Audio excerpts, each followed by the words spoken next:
Good morning class, welcome back to my YouTube channel Naveen classes. Class 10th में इसके previous lecture में बात चल रही थी सक्रियता श्रेणी की। ठीक है, आज जो टॉपिक हम लोग पढ़ेंगे बहुत इंपॉर्टेंट टॉपिक है आज का। इस वीडियो को लेक्चर को जो है बहुत ही अच्छे से देखेंगे।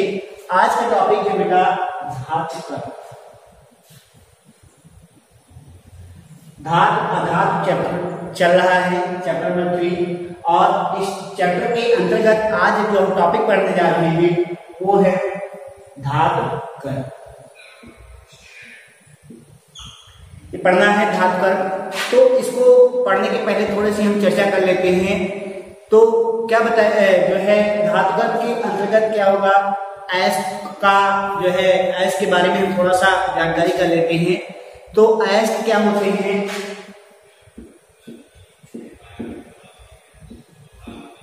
एक लाइन में हम कह सकते हैं कि अयस्क वे खनिज होते हैं। क्या बताएंगे? अयस्क वे खनिज होते हैं जिनसे सुविधा और लाभ के लिए क्या किया जाता है, धातु निकाली जाती है या धातु का निर्माण किया जाता है। क्या बताएंगे? अयस्क वे खनिज है जिनसे सुविधा और लाभ के लिए क्या होता है, धातुएं निकाली जाती हैं। उन्हें हम क्या कहते हैं? अयस्क कहते हैं। क्या बताया गया?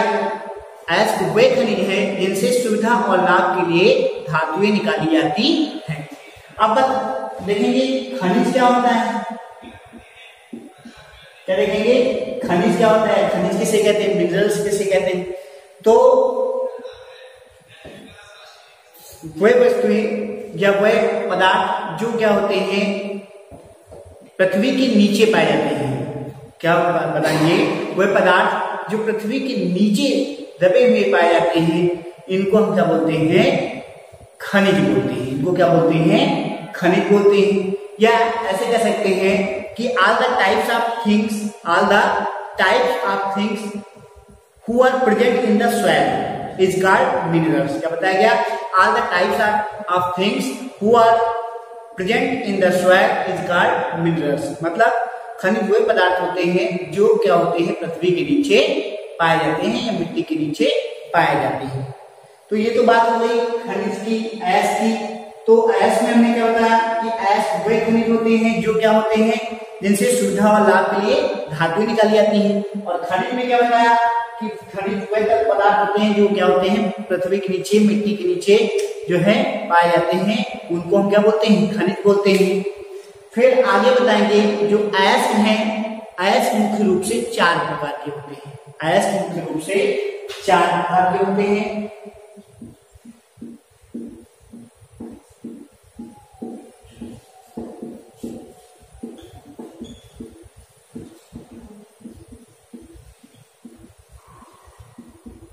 क्या बताया कि अयस्क जो है वो कितने, क्या बताया मुख्य रूप से कितने प्रकार के होते हैं? 4 प्रकार के होते हैं। सबसे पहला जो इसका टाइप होता है उसको बोलते हैं ऑक्साइड अयस्क।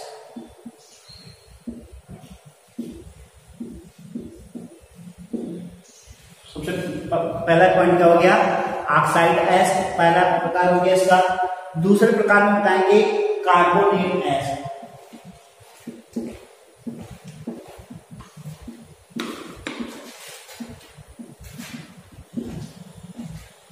तीसरे में बताएंगे सल्फाइड अयस्क।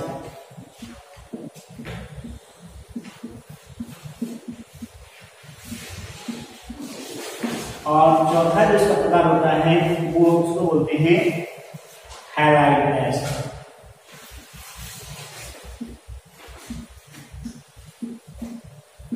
तो क्या बताया कि अयस्क वे खनिज होते हैं जिनसे क्या किया जाता है, सुविधा और लाभ के लिए धातुएं निकाली जाती हैं, अयस्क कहलाते हैं। आगे बताया गया कि अयस्क मुख्य रूप से 4 प्रकार के होते हैं: ऑक्साइड अयस्क, कार्बोनेट अयस्क, सल्फाइड अयस्क और हैलाइड अयस्क। क्लियर हो गया इतना? अब जो है हम अपने टॉपिक पे आते हैं और हमारा टॉपिक क्या है बेटा? धातु कण।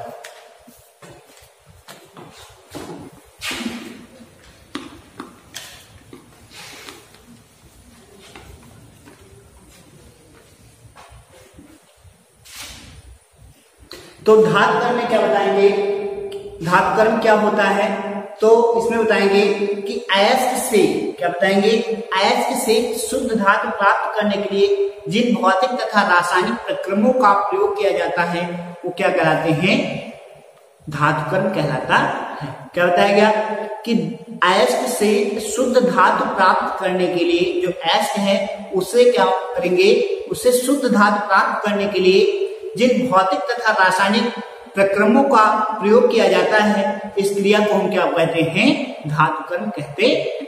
आपसे ऐसे पूछा गया कि धातुकर्म किसे कहते हैं या धातुकर्म से आप क्या समझते हैं, तो आप क्या बताएंगे कि अयस्क से शुद्ध धातु प्राप्त करने के लिए, किसे क्या बताएंगे, अयस्क से शुद्ध धातु प्राप्त करने के लिए जिन भौतिक तथा रासायनिक प्रक्रमों का प्रयोग किया जाता है धातुकर्म कहलाता है। क्या बताएंगे, अयस्क से शुद्ध धातु प्राप्त करने के लिए जिन भौतिक तथा रासायनिक प्रक्रमों का प्रयोग किया जाता है वो क्या कहलाता है, या इस क्रिया को हम क्या कहते हैं, धातुकर्म कहते हैं।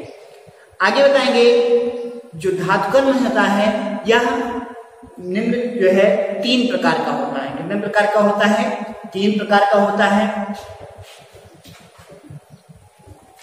यहाँ पे देखिए धातुकर्म 3 प्रकार का होता है या 3 प्रकार के होते हैं।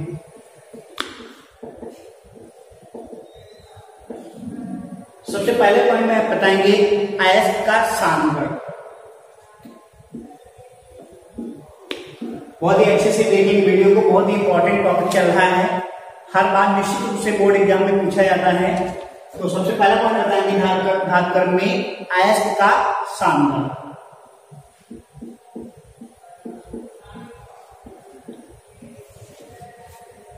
सेकेंड पॉइंट में बताएंगे धातु का निष्कर्षण।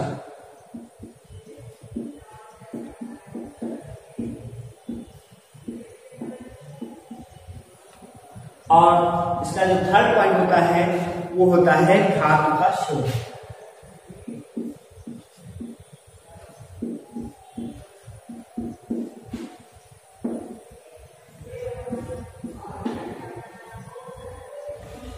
क्या बताया गया धातुकर्म में कि अयस्क जो है, अयस्क से शुद्ध धातु प्राप्त करने के लिए जिन भौतिक तथा रासायनिक प्रक्रमों का प्रयोग किया जाता है, इस क्रिया को हम धातुकर्म कहते हैं। आगे बताया गया कि यह जो है, जो धातुकर्म है यह 3 प्रकार का होता है।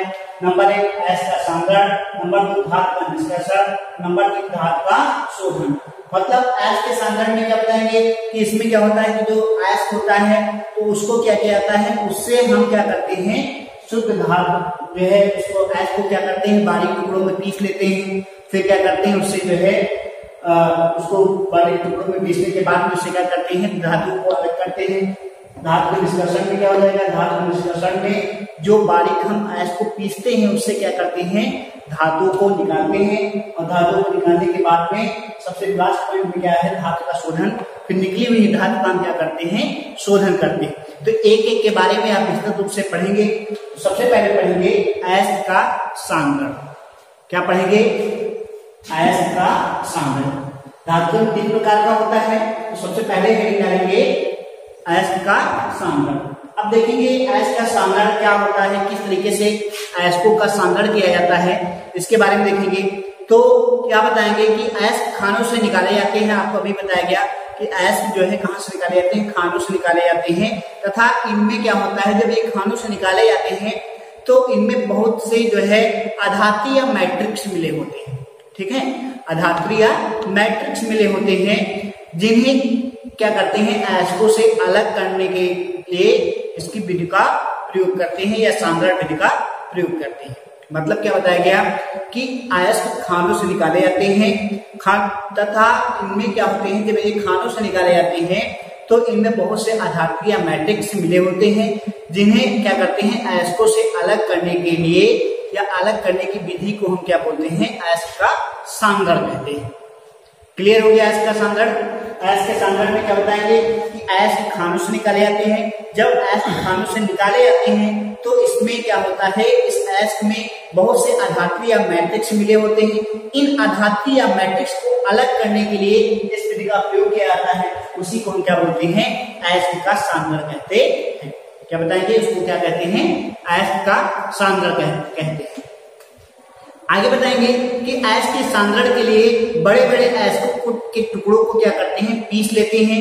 क्या बताया गया, ऐश के सांद्रण के लिए बड़े बड़े जो ऐश के जो होते हैं उनके टुकड़ों को हम क्या करते हैं, बारीक जो है पीस लेते हैं, और पीस करके क्या करते हैं, इन्हें अलग करने की विधि को ऐश का सांद्रण कहते हैं। क्या बताया गया कि ऐश का सांद्रण में आप बताएंगे कि ऐश खानों से निकाले जाते हैं। जब ये खानों से निकाले जाते हैं तो इनमें क्या होते हैं, बहुत से आधात्रिय मैट्रिक्स मिले होते हैं। इन आधात्रिय मैट्रिक्स को अलग करने के लिए ऐश का सांद्रण किया जाता है। फिर आगे बताएंगे कि ऐश का सांद्रण करने के लिए क्या किया जाता है, ऐश के बड़े बड़े टुकड़े जो होते हैं उनको क्या किया जाता है, बारीक टुकड़ों में, बहुत ही छोटे छोटे टुकड़ों में क्या किया जाता है, पीस लिया जाता है, और क्या किया जाता है, फिर इसको अलग किया जाता है। यही क्या हो गया, ऐश का सांद्रण हो गया। तो क्लियर हो गया ऐश का सांद्रण। ऐश के सांद्रण में आप इतना केवल बताएंगे कि ऐश के खानों से निकाले जाते हैं। जब ये खानों से निकाले जाते हैं तो इनमें आधात्रिय मैट्रिक्स मिले होते हैं। ठीक है, इनको अलग करने के लिए क्या करते हैं, ऐश का सांद्रण किया जाता है। और ऐश के सांद्रण में क्या होता है कि ऐश के जो बड़े बड़े टुकड़े होते हैं उनको क्या कहता है, बारीक टुकड़ों में पीस लिया जाता है, और क्या कहता है, इससे ऐश को अलग कर दिया जाता है। क्लियर हो गया, ये तो बात हो गई बेटा ऐश के सांद्रण की। अब आगे बताएंगे कि ऐश का जो सांद्रण किया जाता है उसकी भी जो है विधियां हैं। तो इसकी भी जो विधियां हैं उनके बारे में हम पढ़ेंगे। तो ऐश के सांद्रण की कितनी विधियां हैं, 3 विधियां होती हैं। ऐश के सांद्रण की कितनी विधियां हैं, 3 विधियां होती है। सबसे पहले आपने पढ़ा कि धातुकर्म। तो धातुकर्म में आपने बताया कि धातुकर्म की 3 विधियां होती हैं, ऐश का सांद्रण, ठीक है, और फिर ऐश के सांद्रण के बाद ऐश का सांद्रण आप पढ़ रहे हैं। तो ऐश के सांद्रण में यह बताया गया कि ऐश के सांद्रण की भी क्या होती है, 3 विधियां होती हैं। तो सबसे पहली जो विधि है वो होती है गुरुत्वीय या पृथक्करण विधि या गुरुत्व पृथक्करण विधि। इसके अंतर्गत पहली विधि है गुरुत्व पृथक्करण विधि।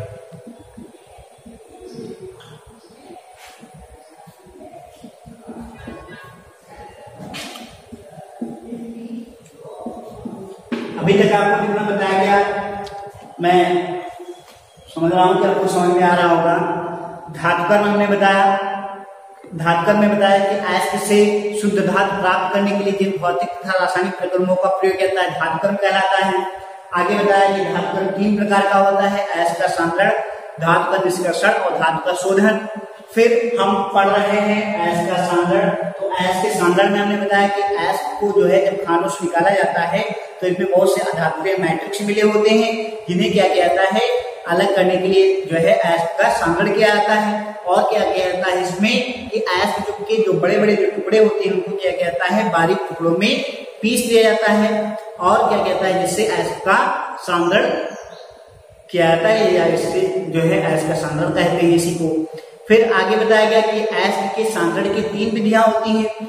तो उन 3 विधियों में सबसे जो पहली विधि है वो है गुरुत्व पृथक्करण विधि। इसको हम पढ़ने जा रहे हैं।